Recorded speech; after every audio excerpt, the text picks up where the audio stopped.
안녕하세요, 이상훈입니다. 아무리 좁은 HPLC 시스템을 구비를 했다고 하더라도요, 컬럼 상태가 좋지 않으면 좋은 분석 결과를 기대할 수가 없죠. 그래서 이번 시간에는 컬럼을 어떤 식으로 관리를 해야 되는지에 대해서 한번 말씀을 드려보도록 하겠습니다. 컬럼의 컨디셔닝과 그 다음에 컬럼 이퀄리브레이션, 컬럼 안정화라고 그러죠. 컬럼 와싱에 대한 이 세 가지를 주로 이제 말씀을 드릴 건데요. 지금 현재 실무에서 분석을 하시는 분들은 이미 평소에 하시는 그런 내용들이죠. 하지만은 우리가 컬럼에 대한 원리를 좀 더 자세하게 알고 과학적으로 접근을 하게 되면은 좀 더 좋은 결과를 낼 수 있을 겁니다. 컬럼을 새로 사서 새 컬럼이라고 하더라도요, 인젝션을 하게 되면은 리텐션 타임이라든지 아니면 피크 에어리아가 일정하게 안 나오는 이제 드리프트 현상을 볼 경우가 가끔 있습니다. 그래서 그런 경우에는 컬럼 컨디셔닝이 좀 필요하다라고 볼 수가 있는데요. 이게 요새 나오는 이제 최신의 컬럼 같은 것들은 워낙 품질들이 좋기 때문에 이런 경우가 그렇게 많지가 않은데, 그래도 이게 아예 없다고는 볼 수 없습니다. 그래서 만약에 여러분들이 새 컬럼인데도 불구하고 이런 드리프트가 보인다 라고 하신다면은, 그때는 표준액을 좀 농도를 높여서, 그러니까 예를 들어서 평소에 찌르는 그 표준품의 양이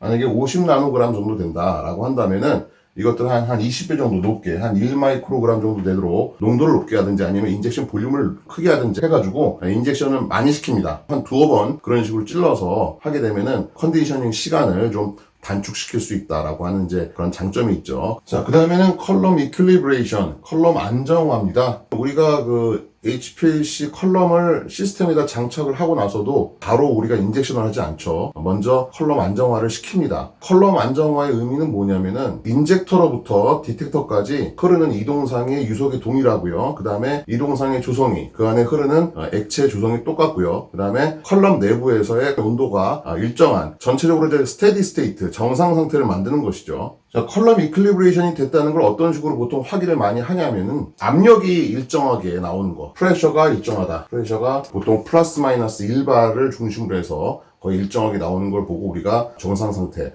안정화됐다라고 생각할 수도 있고요. 아니면은 베이스라인을 보고 우리가 알 수가 있죠. 베이스라인이 위로 올라가거나 아래로 떨어지지 않고, 그 다음에 어떤 노이즈를 보이지 않고 항상 평평하게 깨끗하게 수평으로 나오는 걸 보고 우리가 이퀄리브레이션 됐다라고 볼 수가 있습니다. 그 다음에 이제 실험적으로 확인하는 방법도 있죠. 예를 들어서 표준액 같은 것들을 두어 번 찔렀을 때 나오는 리텐션 타임이라든지 피크 면적이 동일하다라고 한다면은 우리가 안정화됐다라고 볼 수가 있죠. 자, 그러면은 컬럼 안정화 시킬 때 그럼 어느 정도의 시간으로 안정화를 시켜야 되느냐. 자, 사실은 컬럼 안정화에 영향을 미치는 것은 시간이라기보다는요, 컬럼 안에 흐르는 이동상의 부피가 중요합니다. 그렇죠. 그래서 컬럼 안에 흐르는 이동상의 부피, 얼마만큼의 부피를 컬럼에 흘려주는 것이 중요하냐라고 하는 것이 이제 문제가 되는 거죠. 그래서 일반적인 메소드 같은 경우, 그러니까 보통 이동상에다가 물과 아니면 물이나 버퍼, 그 다음에 용매를 섞어가지고 이제 만들어 놓은 그런 시험법 같은 경우, 일반적인 시험법 같은 경우에는 보이드 볼륨, 컬럼 보이드 볼륨의 10배 해당하는 그런 이동상을 흘려주는 것이 안정화된다라고 우리가 볼 수가 있죠. 자, 그 다음에 아이온 페어링 메소드, 그러니까 이동상에다가 아이온 페어링 리에이전트라든지 아니면 아이온 서퍼레이션 리에이전트 같은 것들, 그래서 이동상에 들어있는 물질들이 고정상과 어떤 그 상호작용하는 그 상태가 정상 상태까지 기다려야 되는 경우, 그런 경우에는 좀 더 안정화 시간이 길게 필요하죠. 보이드 볼륨에, 컬럼 보이드 볼륨에 20에서부터 50배까지의 이동상의 부피가 필요하다. 자, 그러면은 컬럼 보이드 볼륨은 어떤 식으로 계산을 하느냐 하면은 예전에도 여러 가지 방법을 말씀드렸다시피 여러 가지 방법이 있습니다만은, 간단하게 계산할 수 있는 근사식이 이제 이런 식으로 쓸 수가 있는 것이죠. 컬럼 보이드 볼륨이라고 하는 것을 컬럼 길이 곱하기 0.1 이런 식으로 우리가 계산할 수 있죠. 그래서 인사이드 다이아미터 컬럼 내경이 4.6mm인 경우, 그런 경우에는 보이드 볼륨, 여기서 이제 보이드 볼륨은 밀리리터 단위고요. 그다음에 컬럼 길이는 이제 센티미터 단위입니다. 예를 들어서 4.6에 15cm짜리 길이가 15cm 컬럼이다 라고 한다면은 여기다 15로 곱해서, 그러면 어떻게 됩니까? 보이드 볼륨이, 컬럼 보이드 볼륨이 1.5ml이 되겠죠. 아니면 이제 인사이드 다이아미터가 이제 2.1 같은 경우, 이제 작은 컬럼 같은 경우에는 여기다가 이 경우에 한 20% 정도 더 작게 만들어줘서 0.1 곱하기 0.1 곱하기 컬럼 길이, 이런 식으로 우리가 볼 수가 있죠. 그러면 예를 들어서 컬럼 크기가 2.1 곱하기 50mm, 길이가 5cm짜리 컬럼이다 라고 하면 어떻게 됩니까? 여기다가 이제 5를 곱해주면요 0.1ml이 보이드 볼륨이 되겠죠. 이런 식으로 우리가 근사식을 통해서 계산을 할 수가 있고요. 보이드 볼륨에 대해서는 그전 영상에서 여러분들이 찾아서 보시면은 거기서 마찬가지로 또 자세하게 설명을 드렸습니다. 자, 다음은 컬럼 와싱에 관한 내용입니다. 여러분들은 시험이 끝나면은 컬럼을 어떤 식으로 세척을 하십니까? 보통 이동상에 남아있는 버퍼 성분, 염을 제거하기 위해서 먼저 물을 흘리고, 그 다음에 나중에는 이제 그 100% 올게닉 솔벤트로 이제 닦는 그런 경우가 가장 많다고 볼 수가 있는데요. 저도 그렇게 했었습니다만은, 요새 이제 그 컬럼 케어에 대한 내용을 제가 좀 조사를 하면서 보니까 사실은 100% 물로 흘리는 것이 세척할 때도 별로 안 좋다라는 거죠. 기본적으로 100% 물로 흘리는 게 안 좋은 게 이제 분석할 때뿐만 아니라 세척할 때도 마찬가지로 별로 안 좋다라는 겁니다. 왜 그러냐면은 리버스 페이스 크로마토그래피 컬럼 같은 경우 그 안에 들어있는 충전 입자를 상상을 할 때 동그랗게 생긴 이런 그 입자 표면에 마치 그 테니스 볼 표면에 그 솜털 같은 이런 C18 본디드 페이스가 이렇게 붙어있는 형태를 많이 상상을 하죠. 아예 틀린 건 아닌데 사실 이렇게 상상하는 것보다는 스펀지 같은 모양이라고 생각하시는 것이 훨씬 낫습니다. 왜 그러냐면은 바깥에만 이렇게 그 C18 본디드 페이스가 붙어있는 것이 아니라 사실은 접촉 면적을 넓혀주기 위해서 수많은 포를, 구멍을 뚫어놓기 때문이죠. 그래서 지금 보시면 보통 충전재 입자가 3에서 한 5 마이크로 정도 되죠. 충전재 입자 직경이요. 그런데 여기 지금 나와 있는 그 포의 구멍의 공경이라고 하는 것은 한 6에서 한 15 나노메타 정도. 그러니까 사실 이 그림상에서 지금 나와 있는 것보다는 훨씬 더 작은, 아주 작은, 모세관 같은 그런 구멍들이 수도 없이 많이 뚫려 있다라는 얘기입니다. 그리고 컬럼을 제조할 때는 본디드 페이스, C18이라고 하는 것이 표면에만 붙는 것이 아니라 요 공경 안쪽, 내부에도 마찬가지로 이런 식으로 붙는다라는 얘기죠. 그러면은 표면에 붙어있는 본디드 페이스보다는 사실 이 포 안쪽에 붙어있는 C18이 훨씬 더 많다라고 우리가 생각을 해야 됩니다. 자, 이 상태에서 분석을 하게 되면은 물과 용매가 섞여있는 이동상이 충전 입자 바깥과 안쪽까지 모두가 다 효과적으로 침투를 합니다. 그래서 분석 대상 물질은 이 입자 안팎으로 확산이 되면서 본디드 페이스와 인터랙션을 해서 리텐션이 되는 것이죠. 그런데 분석이 끝나고 나서 이 바깥쪽을 물로 취연했다고 생각을 해봅시다. 그러면 어떻게 되냐면은 이 안에 남아있는 용매는 물에 희석이 되죠. 이때만 하더라도 이 안에 용매가 있기 때문에 물이 이 안으로 침투가 가능해요. 그러면은 점점 용매가 희석이 되겠죠. 그러다가 이제 용매가 완전히 다 제거가 됐을 때는 물이 더 이상 이 안쪽으로 침투가 잘 안 됩니다. 왜냐하면은 용매라고 하는 것은 물과 본디드 페이스 C18 사이에서 중간 정도의 폴라리티를 가지면서 그 둘이 잘 섞이도록 만들어주는 역할을 하는데 용매가 다 없어져 버리면은 물 자체는 이 안쪽은 굉장히 하드로포빅한 그런 환경이 조성이 되면서 물이 이 안으로 침투가 더 이상 안 되는 거죠. 그러면 만약에 그 앞쪽에서 이제 미처 닦이지 않은 이 안에 들어있는 염이라든지 아니면은 논폴란 어떤 그 컨테미넌트라든지 분석 대상 물질이라든지 하는 것들은 더 이상 물에 의해서 와싱이 되지 않은 그런 상태가 될 수가 있습니다. 그래서 이런 현상을 우리가 이제 보통 뭐라고 그러냐면 디웨팅이라고 그러죠. 더 이상 이 포 안으로 물이 침투할 수 없는 그런 현상을 우리가 디웨팅이라고 얘기를 하고요. 다른 말로 말하면은 페이즈 컬랩스라고 보통 표현하는 경우도 있습니다. 또 다른 말로 말하면은 하이드로포빅 컬랩스 이런 식으로 표현을 하죠. 그러니까 그 본디드 페이스가 붕괴되는 것이 아니라 본디드 페이스와 물이 더 이상 만날 수가 없는 상태로 돼버리면서 물이 더 이상 침투를 못한다라는 얘기입니다. 이렇게 되면은 이제 그 분석도 안 되고요. 또 더구나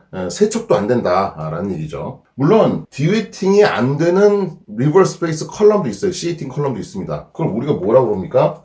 aqueous phase 컬럼이라고 얘기를 하죠. 그러니까 100% 물로도 웨팅이 되는 것들이 있을 수가 있어요. 그런 것들은 웨팅이 되는 C18 컬럼이다. 그러면은 보통 이제 이런 것들 우리가 aqueous 컬럼, AQ 컬럼이나 aqueous 컬럼 혹은 water compatible 컬럼이라고 보통 얘기를 합니다. 어떤 것들이 있냐면요. 예전에 제가 그런 얘기를 한 적이 있었을 거예요. 그 C18 컬럼인데 그 안쪽에 보통 그냥 단순하게 탄소사슬만 이렇게 쭉 붙어 있는 것이 아니라 중간에 어떤 그 폴란 그룹이 설퍼라든지 아마이드라든지 아니면 아민이라든지 하는 것들이 폴란 그룹이 중간중간에 붙어 있어 가지고 약간의 극성을 띠게 만드는 그런 컬럼들이 있다고 그랬죠. 그걸 우리가 이제 보통 뭐라고 그러냐면은 인베디드 폴라 페이스라고 합니다. 인베디드 폴라 페이스. 그래서 인베디드 폴라 페이스 컬럼이라고 하든가 아니면은 C18 컬럼 중에서도 이제 카본 로드가 굉장히 적은, 그러니까 그거 우리가 또 로우 커버리지 C18이라고 그러죠. 그러니까 빽빽하게 그 C18 본디드 페이스가 붙어 있는 것이 아니라 굉장히 밀도가 낮게 붙어 있는, 그래서 로우 카본 로드, 이런 것들이 이제 웨이팅이 될 수 있는 그런 에이큐스 페이스 컬럼이다. 에이큐스 컬럼이다. 보통 이제 이렇게 얘기를 하죠. 그래서 100% 물에서도 쓸 수 있는 이런 리버스 페이스 컬럼이 있는데, 보통 우리가 사용하는 리버스 페이스 컬럼 같은 경우는 이런 이제 디웨이팅 현상 때문에 100% 물로는 제대로 안 닦이는 거죠. 자, 그러면은 100% 물을 쓰지 않고 어떤 식으로 우리가 그럼 세척을 해야 되느냐 하면은, 자, 앞쪽에서 시험할 때 이 동상이 뭐 예를 들어서 60대 40에 버퍼와 아세토나이트릴 조합으로 되어 있는 이동상이었다 라고 가정을 해봅시다. 그러면은 마찬가지로 여기 이때도 마찬가지로 먼저 버퍼 안에 들어있는 염 성분부터 제거를 해야 되겠죠. 그 100% 물로 제거하는 것이 아니라, 그죠? 디웨이팅 때문에 물로 제거하는 것이 아니라 뭘 사용하냐면은 60대 40 똑같은 조성으로 버퍼가 아니라 이제는 물과 유경매, 그죠? 이것으로 닦는 겁니다. 그래서 요걸로 한 뭐 5에서 한 10ml 정도로, 그 정도 흘리면 충분히 그 안에 들어있는 버퍼 성분이 다 제거가 될 수 있다라고 우리가 생각할 수 있죠. 자, 그래서 이렇게 처리를 한 다음에 이제 어떻게 해요? 100% 올게닉 솔벤트를 이용해서 10에서 20, 그러니까 컬럼 볼륨의 10에서 20배 정도 되는 양으로 해서 이제 흘려주면은 된다는 얘기죠. 자, 요렇게 올게닉 페이스로, 올게닉 솔벤트로 채우고 나서 그 다음에 컬럼 뭐 시스템에서 그냥 장착이 된 상태로 보관을 해도 되고요. 꺼내가지고 양 끝을 막은 다음에 따로 보관을 해도 되겠습니다. 그래서 보통 리버스 페이스 컬럼 같은 경우는 이제 요런 식으로 우리가 세척을 하면은 컬럼뿐만 아니라 펌프라든지 튜빙이라든지 뭐 이런 부분도 깨끗하게 그 버퍼 성분들을 다 제거를 하면서 우리가 제대로 원활하게 사용을 할 수가 있다라고 볼 수가 있고요. 그 다음에 또 주의하셔야 될 게 뭐냐면은 컬럼과 시스템에 버퍼가 흐르면서 분석이 되는 동안은, 그 분석이 끝났다고 이제 어떻게 합니까? 오토샘플러 시퀀스를 정할 때 이제 우리가 세팅을 해놓고 이제 퇴근을 하시죠. 그러면은 분석이 끝나고 나면은 이제 기기가 셧다운 되게 이렇게 만들어 놓습니다.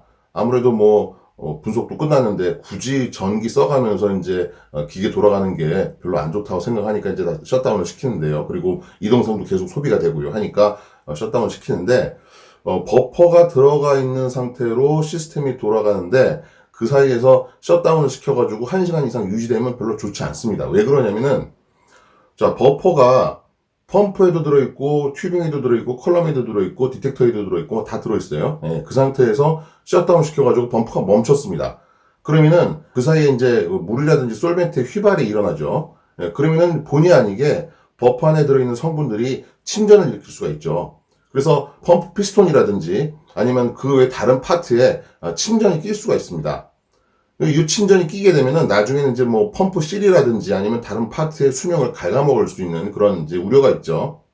그래서 여러분들이 그 시퀀스를 짜실 때는 분석을 하시고 나서 분석이 끝났다 그러면은 이런 식으로 물과 뭐 유경매를 이용해서 뭐 와싱을 시킨다든지 하는 메소드로 바꿔서 그래서 와싱 메소드를 계속 돌려가지고 시스템과 컬럼을 깨끗하게 닦아놓고 그 다음에 셧다운을 시킬 수 있도록 그렇게 하던가, 아니면은 시스템마다 이 용매를 스위칭할 수 있는 기능이 없는 경우도 있죠. 그러니까 쿼터너리 펌프 같은 경우는 이제 4개의 용매병을 꽂아놓고 우리가 사용할 수가 있으니까 실험이 끝나면은 워싱 메소드를 돌릴 수가 있는 반면에, 바이너리 펌프 같은 경우에는 용매병이 2개밖에 없잖아요. 그러니까 그런 경우에는 이제 제대로 세척 메소드를 돌릴 수가 없습니다. 그래서 그런 경우에는 끄지 마시고요. 플로우 레이트만 그냥 낮게 하는 겁니다. 예를 들어서 한 0.1 정도로 완전히 시스템을 펌프를 멈추지 마시고 아주 소량이 조금이라도 흐를 수 있도록 그런 식으로 만들어 놓고 한 다음에 이제 아침에 출근하셔가지고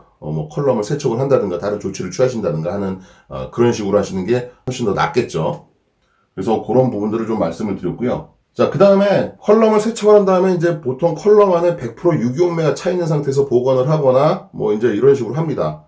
그런데 이런 경우가 있을 수가 있죠. 물론 100% 유기온매가 차 있는 상태에서 그 다음에 분석을 할 때 이 동상을 그냥 컬럼으로 보내가지고 이퀄리브레이션을 시키는 것도 뭐 틀리진 않아요. 그럴 수도 있는데 이런 경우가 있을 수 있습니다. 그 다음에 시험하는 이동상이 그 안에 들어있는 버퍼 성분이 굉장히 높아요. 아주 심한 경우는 이런 경우도 있죠. 처음에 이동상을 만들었을 때 염을 있는 대로 때려 넣어요. 나중에 뭐 뿌열 정도까지 때려 넣습니다. 완전히 포화를 시켜요. 그 상태에서 여과를 해가지고 이동상으로 사용하는 경우도 있죠. 그런 경우에는 잘못해서 솔벤트만 살짝 닿기만 해도 바로 침전이 생길 수가 있습니다. 그래서 그런 경우를 막기 위해서는 사실은 100% 올게닉 솔벤트로 논폴라하게 붙어있는 물질들을 다 세척을 한 다음에도 나중에는 물을 소량 집어넣어가지고 60에서 80% 솔벤트가 존재하도록 나머지는 물이 그 안에 차있게 그런 식으로 보관을 하시는 것도 하나의 방법이죠. 그렇게 되면은 다음에 시험할 때 바로 이 동상을 컬럼 안에 주입을 시키면서 우리가 바로 안정화를 시킬 수가 있다는 얘기죠. 그러니까 다음 시험할 때 시간을 좀 줄이기 위해서는 오히려 그 전에 컬럼을 보관할 때 컬럼을 세척을 하고 100% 유기용매로 채워서 보관하는 것보다는 60에서 80% 정도 그 정도 되도록 솔벤트 농도가 그렇게 되도록 이제 보관을 하시는 게 오히려 더 낫다라고 우리가 볼 수가 있습니다. 자, 그리고 그 이제 컬럼을 케어를 할 때 물론 컬럼을 잘 관리를 해서 오랫동안 제대로 된 퍼포먼스를 내면서 사용하는 것도 굉장히 중요합니다. 그런데 여러분들 이제 이런 걸 아셔야 됩니다. 컬럼 가격이 물론 비싸죠. 가격이 비싸지만 컬럼은 절대로 우리의 자산이 될 수가 없습니다. 컬럼은 분석을 할 때 사용하는 소모품 뿐이에요. 그러다 보니까 컬럼이라고 하는 것은 항상 일정 횟수 이상의 인젝션을 하고 나면은 새 것으로 갈아주는 것이 좋습니다. 그러니까 무슨 문제가 생긴 다음에 새 컬럼을 사서 교환을 하는 것보다는 어느 정도 분석 주입 횟수가 지난다라고 하면 그게 뭐 1000번이 될 수도 있고 2000번이 될 수도 있습니다. 그래서 어느 정도 좀 횟수가 지나면은 새 것으로 갈아주는 것이 자주 교체해주고 그렇게 하는 것이 훨씬 낫습니다.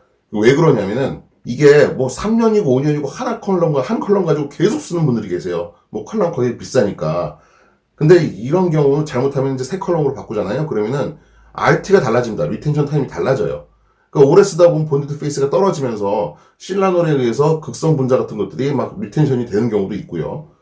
그러면은 그때 그 전에 배치랑 이번에 배치랑 시험할 때는 RT 차이가 별로 없었는데 이제 뭐 한 1년 전, 2년 전 거랑 비교를 하면은 RT 차이가 많이 나는 경우가 있죠. 그러니까 그때는 조금씩 변하니까 잘 모르지만은 긴 시간을 두고 봤을 때는 이게 RT라든지 아니면 피크 면적 같은 것들이 많이 차이가 나는 경우가 있습니다. 그래서 여러분들은 오히려 컬럼을 좀 어느 정도 좀 시간이 되고 나서 어느 정도 좀 그 이용을 하고 나서는 자주 바꿔주는 것이 길게 봤을 때 훨씬 더 우리가 비용을 적게 들이면서 제대로 된 분석을 할 수 있는 방법이 되겠습니다. 그래서 관리자분들도 너무 컬럼 사는 거에 대해서 컬럼 구매를 하는 거에 대해서 민감하게 반응하시지 마시고요. 물론 저 같은 경우도 뭐 예전에 과장 때 컬럼 구매 올렸다가 서울 본사에 있는 사장님한테 전화가 와가지고 30분 동안 혼난 적이 있었는데 그렇죠. 그래서 컬럼은 소모품이다.